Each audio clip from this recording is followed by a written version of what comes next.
AP ప్రభుత్వం వాహనదారులకు good news చెప్పింది. గ్రీన్ ట్యాక్స్ భారాన్ని తగ్గిస్తూ ఆర్డినెన్స్ జారీ చేసింది. ఆ డీటెయిల్స్ చూద్దాం.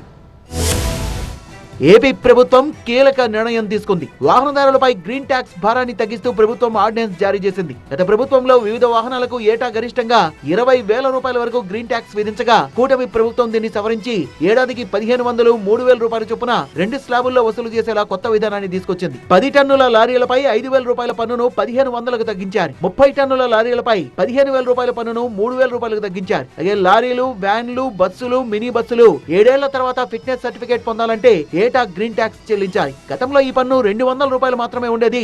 కాలం చెల్లిన వాహనాల్ని తగ్గించాలని దీన్ని పెంచుకునేలా కేంద్రం వెసులుబాటిచ్చింది. గతంలో 2018, 2019, 2020లలో హరిత పన్ను కింద ఏడాదికి 5 కోట్ల రూపాయల వరకు రవాణా శాఖ రాబడి ఉంటే గత ప్రభుత్వంలో 2022, 2023లో 89.96 కోట్లు, 2023, 24లో 102.94 కోట్లకు రాబడి పెరిగింది. అయితే గత ప్రభుత్వం హయాంలో పర్యావరణం పేరుతో పాత వాహనాలపై ఎక్కువ పన్ను వేసిందనే విమర్శలున్నాయి.